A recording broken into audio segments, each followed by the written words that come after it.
Gravity is the silent architect of the universe, shaping everything from the motion of planets to the bending of light. But how do we move beyond Newton's simple laws and step into the world of Einstein's general relativity? Welcome to the fourth video in our series of learning general theory of relativity. We will explore in this video the mathematical language that reveals gravity not as a force but as the curvature of space-time itself. Along the way, you will uncover the tools and ideas that bridge the gap between classical physics and the profound insights of modern gravity. By the end, you will be one step closer to mastering the essence of general relativity. My name is Shaunak and you are watching this video on my channel Physics for Students. Welcome to the fourth video on learning as a complete course on general relativity. First, we will start where we left in the earlier video, that is the third video. If you have not watched, it is there on the playlist as I have given in the I button also. You can go ahead and watch. So we started and we stated what is called Poisson's equation of gravity. Now, although I have mentioned, but here are certain significant points which needs to be looked upon. First of all is that the Poisson's equation looks something like this. Now, I will go component by component because from this equation we are moving into the field part of general relativity. So first you can see this one as the inverted triangle, which is called the Greek letter nabla. Now this nabla square is called the Laplacian operator, which you can say measures the curvature of the potential. Now, where is the potential? Obviously, this capital phi, the Greek letter, denotes the gravitational potential, which is definitely a scalar field, and it tells how objects move in the field. Next comes this 4 pi. Now, because we are calculating the entire phenomena on a sphere, so we call this 4 pi as a derivation which comes from the surface area of the sphere. Capital G, as we all know, is the good old gravitational constant of Isaac Newton, and rho is basically called the mass density, or I would say think is as the source of the gravitational field from which the entire gravitational field is emanating. Now this Laplacian, I would request you to think as something that the Laplacian measures how the value at a point, for example temperature, compares to the average value around it. So if the point is lower, then its surroundings, the Laplacian is negative, for example a valley. If the point is higher, then its surrounding, the Laplacian is positive, a hill. And if the point is flat and matches its surroundings, then the Laplacian is 0. So the Laplacian in essence tells you how curvy or bumpy something is. It is like asking something, is this point a dip, a peak or flat compared to the nearby area? So this is something which we have dealt in, but this is a good point that we should remember this. Now, if I take this equation and go ahead with the definition, so this equation actually tells in literal sense that how a physical quantity like gravitational potential, electric potential, anything, but we are dealing with gravity here, is influenced by a source which can be mass, density, charge or energy distribution in a specific area. So if mathematically relates the curvature of the field of the density of the source creating and simplifying, the equation looks something like this. Again here this one is basically the Laplacian, which means the potential, how the potential phi actually curves or changes from point to point. And this source density is basically the source. That means the mass density, which was denoted by rho, and determines how the field is being generated. So from here we can say in simple language that Poisson's equation actually tells how a physical quantity, anything it can be, is influenced by a source. Simple. Now, we all know that Poisson's equation is basically a reformulation of the same old Newtonian formula of gravity. So now the question arises is that if Poisson's equation is just a reformulation, why are we learning this today? And what relevance it has got in terms of general relativity? For this, we need to look into this topic, which I would say as there is a shift from the concept of force to the concept of fields, coming up in the next part of our video. Now, if you go with the Newton's original formula, it focuses on forces between masses. So I think it is nothing new. You all know from the school days. So this approach emphasizes direct interaction between 2-point masses, m1 and m2. Now from here, when we move into this, G equals to minus nabla phi. This is the Poisson's equation, which focuses on the gravitational potential, which is a field. And the potential is a continuous quantity that exists or permeates everywhere in space and allows us to compute the gravitational force. So here, as you can see, this phi is basically a field. Imagine it to be a long table or something where things are distributed. So obviously now things become clear that if you're moving from Newton's concept of original formulation from masses or forces between two masses, we are going to Poisson's equation. What is the significance? This is the significance that it gets into what is called a field. And from this field, the gravitational force can be derived as F equals to minus nabla phi. So here are certain important points to remember when we are learning Poisson's equation. First is that field-based thinking obviously simplifies a lot of analysis and a lot of complex systems are made easier. It shifts actually from the action at a distance, which Newton thought direct between objects, to a local view. That means mass creates a potential field and objects move in response to the gradient of this field. Obviously, in general theory of relativity, space-time curvature replaces the gravitational potential, but for a weak gravitational force, the metric tensor G mu nu reduces to a form directly related to the capital phi. So from here, from this part of the video, what we can tell is that understanding Poisson's equation helps build intuition for how mass and energy create fields in both Newtonian and general relativity. It also provides a stepping stone to a more generalized Einstein field equations, which is the subject of today's video. So this is the relevance, this is the importance, and this is why Poisson's equation shifting from force to fields are very important. Now in the earlier video, we also have looked in this part, which is called acceleration as a vector field. Now I would like to show you certain significant part of this particular concept. Now this is basically the snapshot of the earlier video. Now this one, G equals to minus nabla phi. Now here I'm using this minus sign because to denote that the gravitational force is attractive and points towards the source of the gravitational potential. So we use the minus sign. Now this one, because we are using G, small g, this is specific to gravitational field only. That means it is specific to Newtonian gravity. So what we can say is something like this: G equals to minus nabla phi.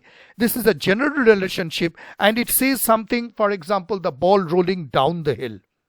And if I take A equals to nabla phi, which I will show you, the acceleration part, it is positive. That means, for example, a person who is shoving or pushing the ball up the hill. So that is why there's a minus sign and there's a plus sign. But however, I would like to tell you, this is just an analogy. Now going to a much more generalized way, that is general acceleration, A equals to, it can be minus nabla phi, or for example we take it A equals to nabla phi. This is a much more generalized relationship to help any scalar potential phi regardless of what type of system you're analyzing. That means it tells you this phi, it tells you how the change or the gradient of the potential phi determines the acceleration of object experienced in that particular field. So the phi determines the acceleration of the object in that particular field. So from here we get two very important concepts. One is that phi is the scalar field and G is the vector field. And in context of general relativity, which we will also see in the today's video, is that instead of phi being a scalar field, gravity is described by the curvature of space-time. So the concept of nabla phi generalizes, which is called the covariant derivative, which is one part of our video we will learn, and the resulting vector fields like geodesic deviation or tidal forces describe how objects accelerate due to space-time curvature. So from here what we get is this: if we take this equation G equals to minus nabla phi, first we get is that this is how a vector field is derived from a scalar field. So first part that we see is that how a vector field, the G is derived from the scalar field, which is the phi. This G1 is the vector and this phi is the scalar. So acceleration as a vector, it has an importance that it signifies how acceleration is distributed throughout a region rather than with each point in a space. So again, from Poisson's equation, just as we learned the concept of field, here also acceleration as a vector signifies how acceleration is distributed, and it describes both the direction and magnitude of the acceleration of that location for the vector part.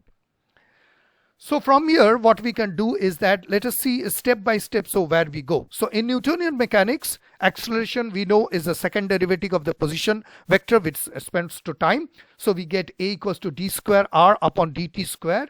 This is related to a force field acting on a particle, which is F equals to ma.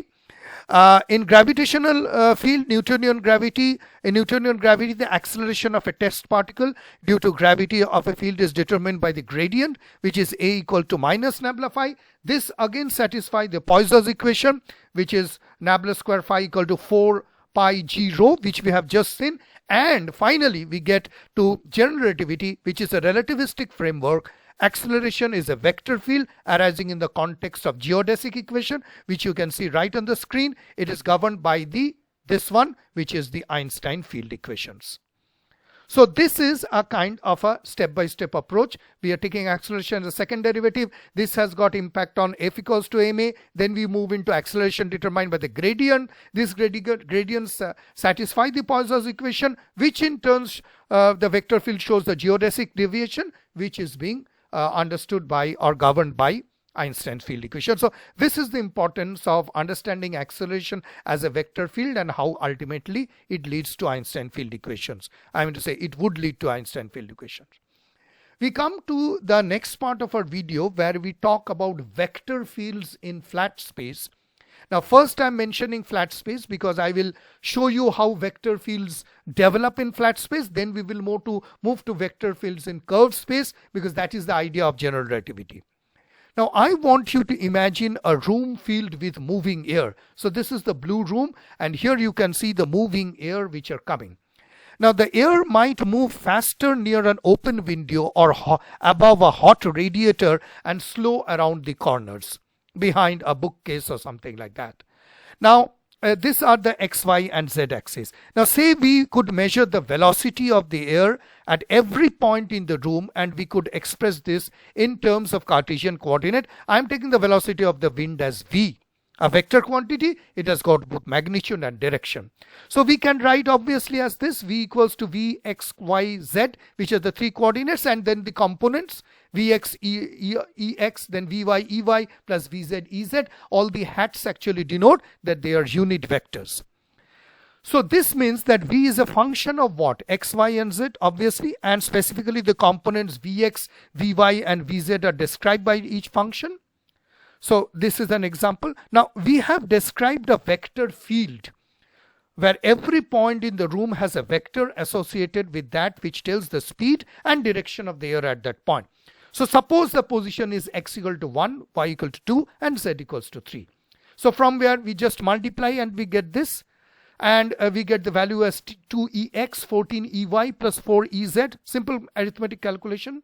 Similarly, if you want, you can further extend this exercise and take x equal to 0, y equal to 0 and z equal to 0, and you can find out v as this, which means that the velocity of the air at x equal to 0, y equal to 0, z equal to 0 equals to 0. Now, in order to get a better visualization, this is how the wind actually it is. It is higher near the window, but it is less near the bookshelf or any part of the room. Now, from this way, we move on to the next part, where let us take with the Newtonian vector with the wind direction vx, vy and vz. And these depends on the xyz components, which xyz coordinates, which we have just seen, and we can write this as this: v equal to vx, vy, vz equal to y, z and x. Now this vx equals to y and vy equal to z. So vx equal to y means x component of the wind velocity depends on the linearly on the y coordinate. Here the y component depends on the z coordinate, and the z component depends upon the x coordinate. Now, why I am doing this exercise? Because all these taken are quite good enough, that how the velocity of the wind is being calculated. But how to understand the behavior of the wind? Behavior means that whether these winds are converging, whether they are diverging, or what actually they are doing. Because without understanding the divergence or the knowledge of vector fields, it would be incomplete, because divergence actually quantifies a fundamental property of the field. That means it behaves locally, whether it flows out or it goes into a point converge, or it remains neutral. So how these fields are being spread out, how do they converge, how do they diverge, this is very crucial, because we are now will be transitioning not from a flat space, but we are moving from flat space to what is called the curved space. So this is a simple example of a wind analogy. We will try to take this wind analogy only, but things will become a little bit more interesting when we move into curved space. So we now are targeting to understand the behavior of the wind, the converging, diverging, or what they do. Because in a flat room, things will be different compared to that of the I would say curved room. So here, as you can see on this part of the video, that I have just mentioned this from the tumbler. This is a ball which is rotating and rotating, and it's creating a curvature. So T mu nu actually represents the flow and distribution of matter which creates the curvature, the stress energy momentum tensor. And without understanding the divergence, we cannot actually fully interpret the physical phenomena. That means how things behave, how the mass and energy are creating the curvature. So the analogy we have just looked upon of the wind can be used to understand the flow of matter and energy, although I won't speak about the stress tensor right now. But what we are going to now understand is that what is divergence in flat space.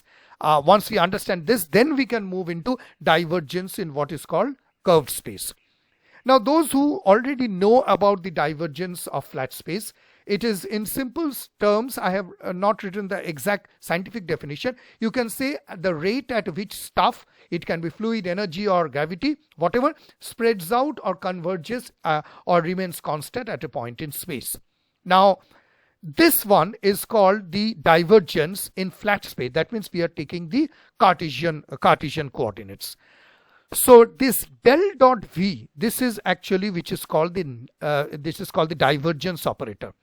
So remember, it is just a mathematical tool used to compute the divergence of a vector field in the Cartesian coordinates. Now this nabla equals to partial of partial x, partial of partial y. This can be further written. So the del operator can be written as this, and when we take the dot product of the nabla, then we get this one. And this actually denotes that these are partial derivatives with respect to the spatial variable. So these partial variables, what do they denote? They actually measure how a function changes when you move along one of the coordinate directions. So if you move around x, you keep the yz's to be fixed. If you move to y, you keep xz's, and so something similar to this. So this is a simple partial differential equation which is telling that when you move, you keep the other variables also fixed.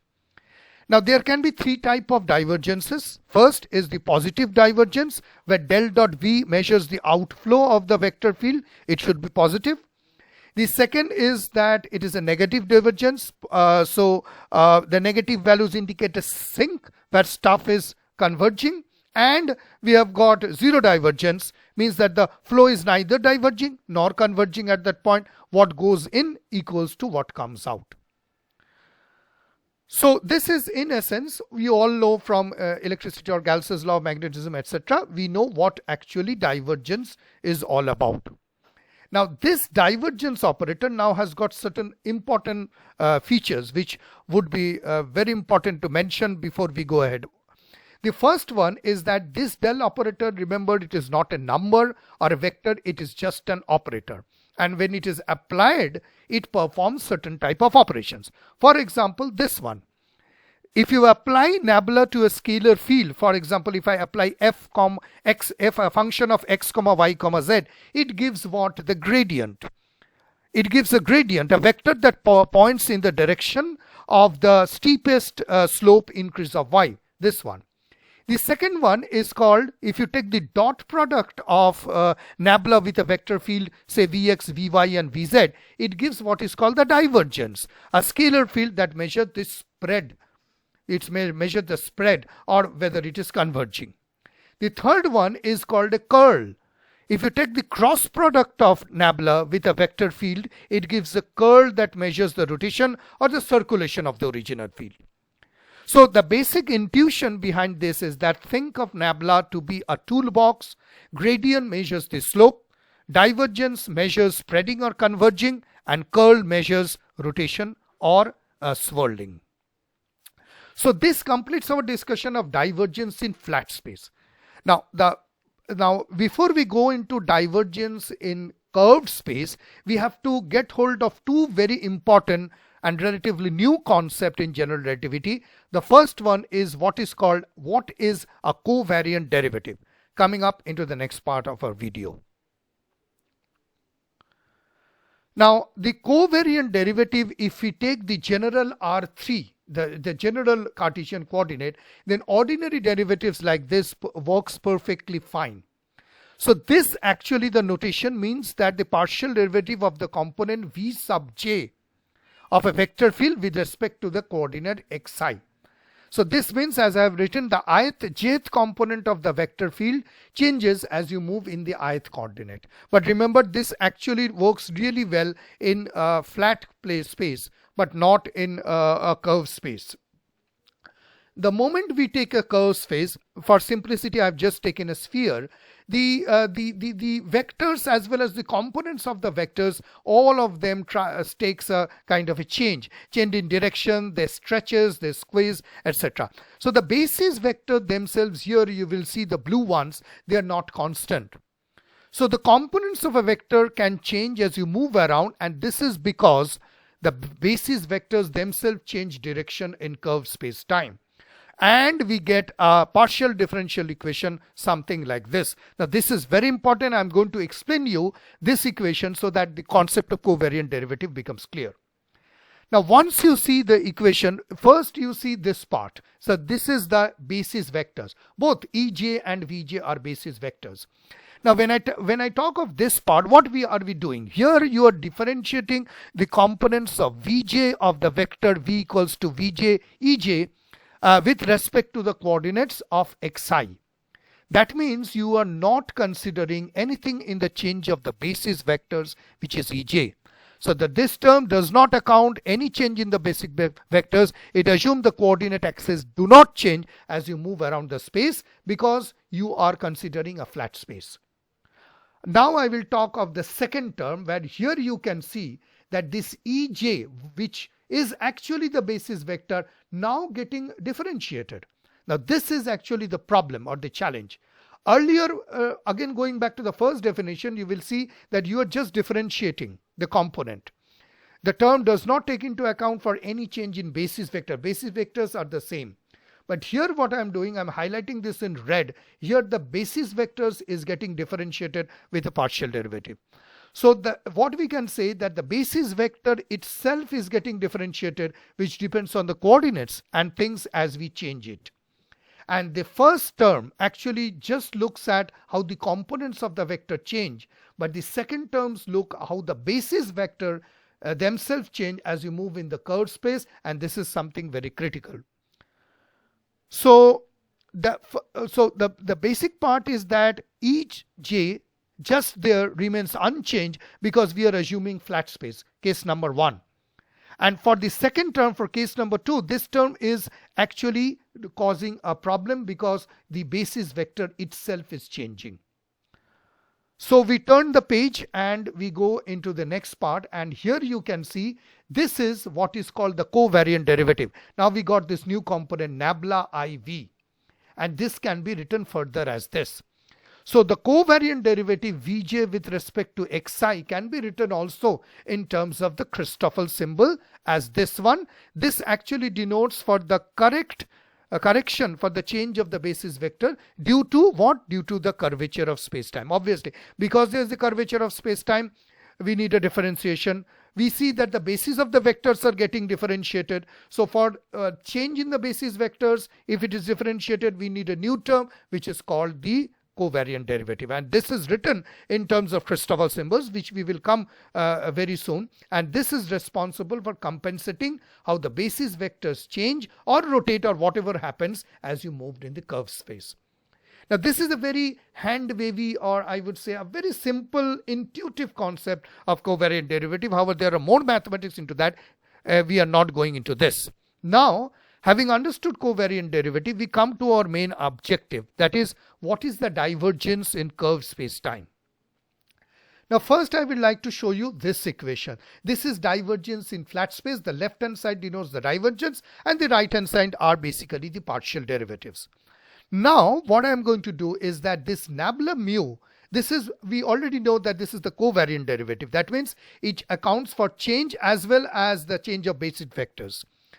So v to the power mu, this is the vectors with 4 components. And what are those 4 components? I'm sure you know. These are this one, v0, which accounts for the time components, and v1, v2 and v3 running through what are called the spatial components. And when we see this partial mu, this is what? This is the partial derivative operator with respect to the space-time coordinate, which is simply this. And this can be, for a better easy understanding, can be written as this. This is what? This is the partial derivative with respect to time. This one, partial derivative with respect to x coordinate, partial derivative with respect to y coordinate, and partial derivative with respect to z coordinate. So this is something which is the divergence in flat space. Flat space is not happening, so we took something which is called the covariant derivative, and these are written as partial derivatives. So we move on to the next part, and we also know that mu, this mu is what? It is basically the indices of space-time running from 0 to 1, 2 and 3. So as we move on the next part, what we see is that this is what is called the divergence in classical physics.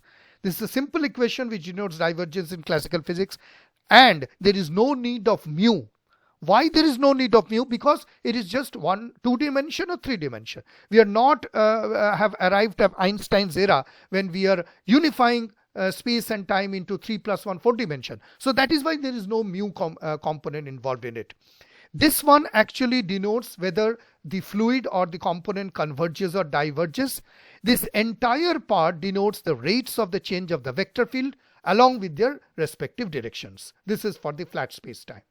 So in flat space-time, the equation is this one, and it represents the divergence of the vector field. V mu explicitly represents the vector field. If I write, it would be 0, 1, 2 and 3, and t, x and y and z at the denominator. Now in flat space-time, you see that the covariant derivative reduces to the partial derivative. So you don't see the covariant derivative, neither you see the Christoffel symbol. So as I have written in red, the Christoffel symbol basically vanishes because it is flat and we don't need any correction term. Now divergence in curved space-time looks something like this. And this one which has just come up, this is what is called the Christoffel symbol, named after this brilliant German mathematician. This is Elwin Bruno Christoffel. So before we go for the next part, here is a quick review that the Newtonian divergence only considers 3 dimensions, does not account for curvature, simpler and specific to classical physics. General relativity divergence works in 4-dimensional time plus 3 space, includes effects of curvature via the Christoffel symbol, and is a generalization of the classical divergence. Now, as we have seen that Christoffel symbol is important, first of all, before understanding Christoffel symbol, we need to understand this part, that why do we need Christoffel symbols? Only when we understand why do we need, we will understand the actual beauty or why a Christoffel symbol is being used. In case of a flat space-time, things are quite easy in Euclidean geometry. So if we take a derivative, this derivative will work absolutely fine. But the moment we take this kind of a sphere and we start looking into all those weird vectors, and we will see that the vectors are bending, twisting, and even the basis of the vectors are changing. So if I try to use this over this, it will show a mistake, wrong. In curved space, it ignores how the space bends itself. So in curved spaces, directions change. You need to keep a track, and for that we need an element which is called covariant derivative. We have already seen this. This equation, this part is the covariant derivative which modifies the original derivative. Why? Because we need to adjust and do a correction, and this part is the Christoffel symbols. What is the Christoffel symbols? Those things we will come, but let us first understand the importance. So the importance lies first is that without this, as you have seen, we really cannot work well. The curvatures, if you try to define, it would be wrong. Also very important is that Christoffel symbols denote the geodesic equation, which I have shown in an earlier video, that it is something kind of a generalization of F equals to ma. Parallel transport, a video which I have done 2 years back, which actually shows how a vector is being transported through a loop. This is also denoted by Christoffel symbols. And this GKL, this is called an inverse metric. So one thing we have to be very careful, that Christoffel symbols are not quantities or independent quantities. They are derived from the metric tensor, which is the on the top, which I have shown, and it describes the geometry of the space. So here GKL, which is the inverse metric, is the inverse of the metric tensor, and this shows that the covariant derivative, which depends on the Christoffel symbol, is inherently tied in the geometry described by the metric. So from here, what we can understand, that there is a very subtle and a close relation between covariant derivative and Christoffel symbols. And the answer is indeed yes, because Christoffel symbols and covariant derivative are intrinsically related, because Christoffel symbols provide the mechanism through which the covariant derivative shows. If I take this equation again, this covariant derivative, it is basically the generalization of the standard derivative. Second, it adjusts for vectors if they rotate, twist, or if they're parallelly transported. This part is the Christoffel symbols, are the coefficients that encode information, and here it adjusts the derivative to include the effects of the curved coordinate system. So why do we need? These are the reasons without which the mathematics and the entire physics will fail. Now we come to so here you can see that the definition of the covariant derivative explicitly includes Christoffel symbols. Number one, Christoffel symbols are components of the connection. Number two, the covariant derivative adjusts the standard derivation using Christoffel symbols. And finally, both concepts rely on metric tensor, which actually stores the entire notion of space and time. Now we come to the final part, that what is Christoffel symbol actually? Now there is actually a very nice way to see how these Christoffel symbols come, and for that I am using two axes, x1 and x2. Obviously these are curved, and these are basically the curved lines which runs across. Now let us say that we have some curved coordinates which are this x1 and x2. You can imagine this to be x and y with perpendicular in case of Cartesian coordinates, and with the basis vectors in each directions labeled E1 and E2. E1 I have mentioned it in maroon, E2 as in blue. Now imagine if you move along the axis, which I have just shown here. I am moving along the axis, and we see how the basis vector E2 changes. Now, a small change in a vector along a coordinate axis is simply what? The partial derivative with respect to that particular coordinate. So, if we take these two E2 and this two E2 out, and if I take a parallel, or if I try to take another one where the distance is being measured, then obviously we can do a partial E2 upon x1. So, change in the basis vector E2 along with x1, and the green vector can also be, so first one, this part is done. Now what I am doing is that I am taking the green vector, which can also be divided into its components, which I am taking the green one over here, again I am taking the blue one over here, and I am taking the maroon one over here. So this is how it happens. So you can take a pause and just check on the calculations. So what we have done is that we have taken the dot product of this vector with different basis vectors, E2 and E1. And any single component of a vector can be calculated. For example, the y component of an ordinary velocity vector is the dot product of the total velocity vector with the unit vector. So from here, what we can get is that now you see this gamma t2 t21, It is something which is very similar which we have encountered. So the notations are now becoming similar. That means we are moving in the right direction and we are doing the calculation right. So from here we can say that Christoffel symbols are nothing but geometrically represent different components of the derivatives of the basis vectors. So this is a nice pictorial or graphical understanding of how things are. Now from here, if you can take a pause and write this, from here what we can also say that there is another way in writing the Christoffel symbol, which is this one. Now hold on, I will just explain you what this actually means. First we will see this part, gamma, lambda, mu, nu.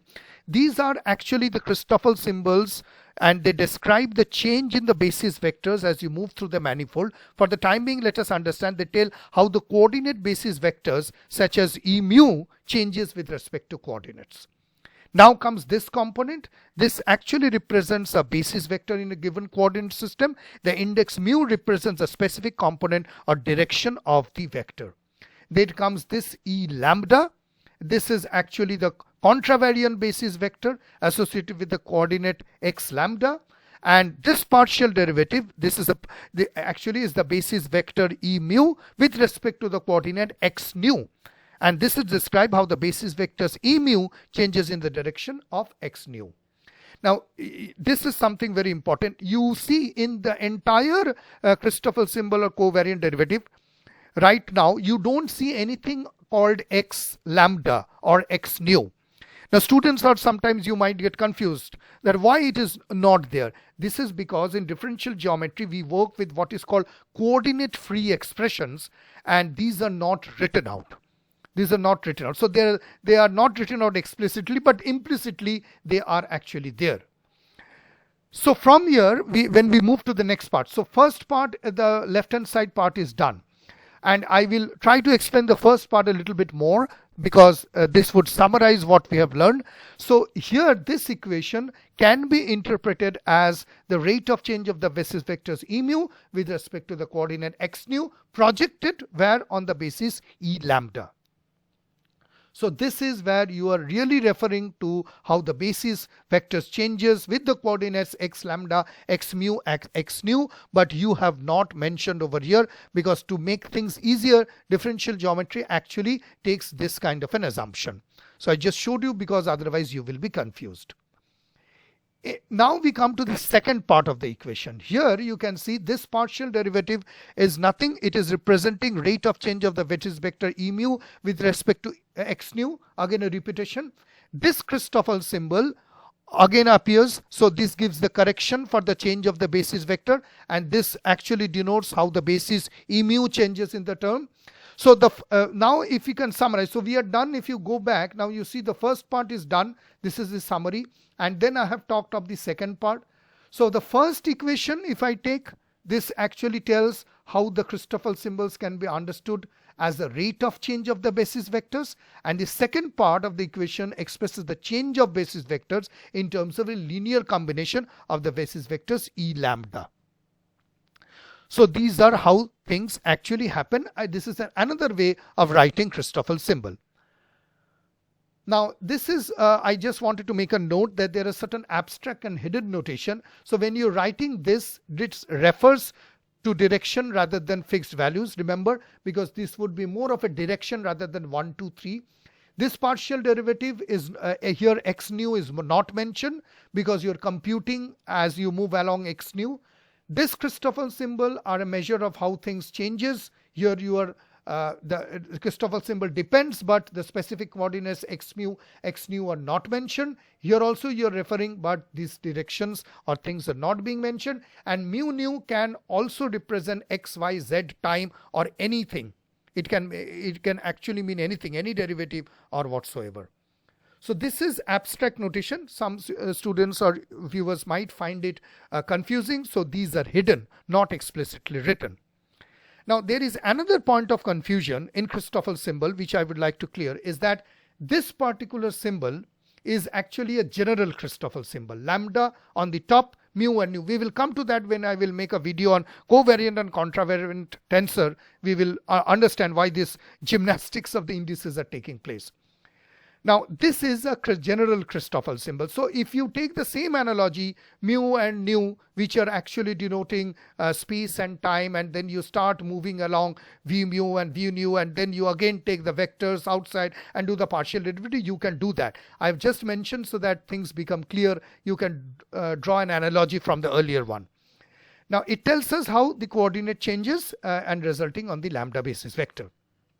So lambda here is where the actually the result is being pointed. Mu is the direction you're differentiating, and nu is basically the component of the vectors that you're differentiating. So this is actually one. Okay. Now from here, t lambda mu nu, we see another form of Christoffel symbol where the indices are repeated. Mu on the top, mu on the bottom, on the contra and the co-part. So this is a specific symbol where lambda is actually summed over. That means we are using the famous Einstein summation convention.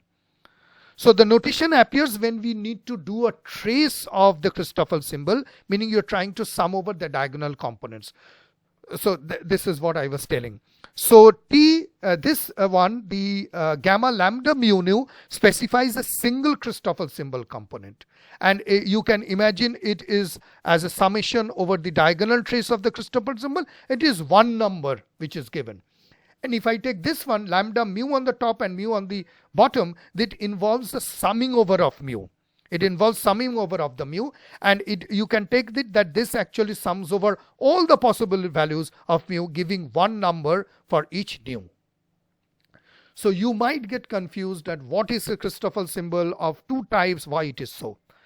So this is what the Christoffel symbol is all about. Why do Christoffel symbols appear? And now it is a quick time that we should make a summary. So before that, remember that both notations are correct. It is not that this notation is right or wrong. It depends upon what part of the equation or what in what context you are using. So here is a summary. The summary we started first with divergence in flat spacetime. Flat spacetime is represented by Euclidean matrix, and there is no curvature. So here this partial mu is ordinary derivative. There is no need of correction factor, no covariant, no Christoffel symbol because it is flat. Divergence in curved spacetime is represented by the general metric g mu nu. Next we got the role of Christoffel symbols. Here they are correction factors, obviously, because it accounts for the change on the basis due to curvature and the non-Euclidean nature. And without Christoffel symbols, we would not have been able to do a proper calculation of the geometry of space-time. And the covariant derivative, this generalizes the concept of differentiation in curved space-time. And in divergence calculation, it ensures that the physical laws hold true, like energy conservation momentum holds true in any curved space.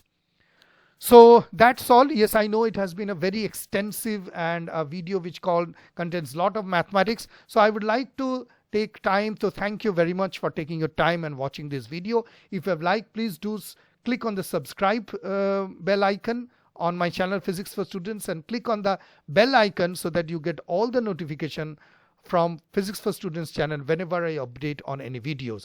However, you can write to me at this email ID, and you can follow me on my LinkedIn, Twitter and Instagram account. This lesson of General Theory of Relativity will continue, and Physics for Students will keep you surprising with more wonderful, fun-loving and important videos on physics and mathematics. See you soon, but till then, may the good Lord be with you.